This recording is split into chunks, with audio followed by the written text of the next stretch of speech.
Hi, and welcome to another episode of Starship Gaming. Before we get started, don't forget to subscribe and hit the bell if you want notifications of when we release more awesome videos. Now, let's jump right into today's topic. Now, in my past couple Polymega videos, I have expressed my desire for this machine to be able to play Nintendo 64 and Dreamcast, as in be able to play the Dreamcast games through its disk drive and be able to have a Nintendo 64 module. And I think a lot of people really want this machine to be able to do that. But today I have an answer for you on that. I was able to do a little bit of searching around on the interwebs, and I have an answer directly from Polymega themselves from November 21st, 2019. Someone had asked them in a tweet if they had plans for the system to be able to play Dreamcast and Nintendo 64, and they responded on this November 21st, 2019 tweet with, "Hi there, we just do not have official plans for the Dreamcast and the Nintendo 64 at this time, but that could change in the future." So basically, what does that mean?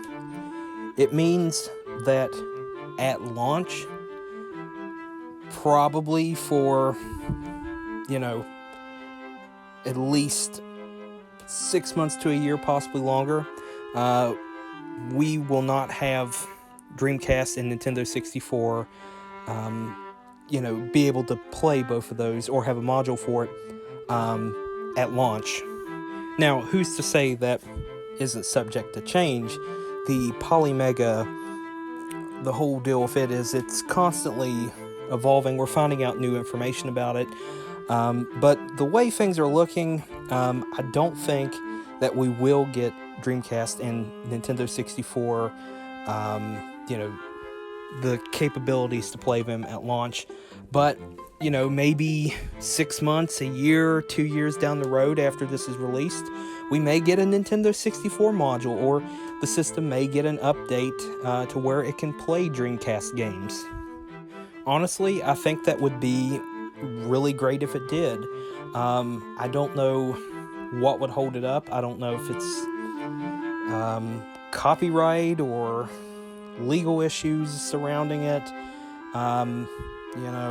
But we'll just have to wait and see how the Polymega evolves over, a year after release. It releases to stores in July 2020, so a year after release, we'll see how the whole thing evolves. Now, the good thing is, and I found this out the other day, it's currently said that it will release to retail in Walmart stores. Now, if it's like my Walmart's kind of late on everything, like, especially when those arcade 1-ups came out. Our Walmart didn't get them for like a full 3 or 4 months after they were released to retail. I don't know what it is, but I think that's actually really good. Now, if people are going to buy it, I kind of talked about that in my last video, Polymega versus Hyperkin's Retron, and I read a few of the comments. It's like somebody brought it up in the comments. People can just build a Raspberry Pi and emulate the games, but emulation, and I mean, for Polymega, you actually have to physically own the game to emulate it. So that's like the legal way, unless you want to do it the, what's the term? Pirating legal gray area way, and make a Raspberry Pi and, get the ROMs off the internet. And I use the term legal gray area very loosely. But we'll see how this whole thing turns out, and it's at a time that right now video game preservation is becoming a big, hot topic. And I think this could be a step towards preserving a lot of games.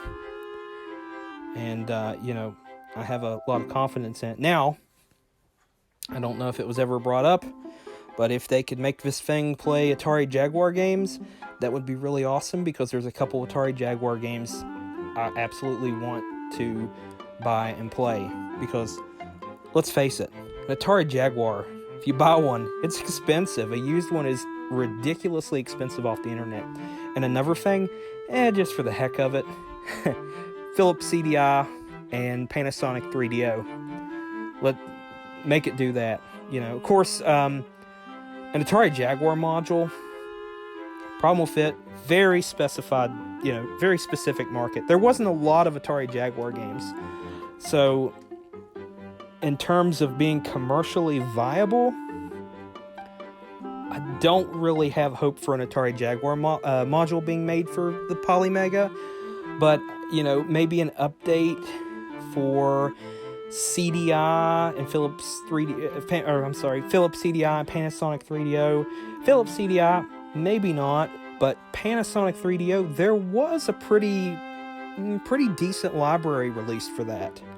So 3DO, it's kind of like the term we use here, the redheaded stepchild of consoles. It's not even mentioned. And when I tell people about it, at least 70% of them didn't even know such a thing existed. So, But let's see how this whole thing turns out for Polymega, and, I'm kind of excited about it. Of course, it's a little costly, but it's mostly for people who... It's not for the common gamer. It's for somebody who wants to preserve their games the legal way. And, that's more or less what it is. So, tell me what you think. Do you think the Polymega will ever get support for the Nintendo 64 and the Sega Dreamcast? Do you think it'll get support for other games? Let me know in the comments down below. I read all your comments, and, I like to read them. So, I hope you enjoyed today's episode. Don't forget to subscribe and hit the bell if you want notifications of when we release more awesome videos. And until next time, I will see ya.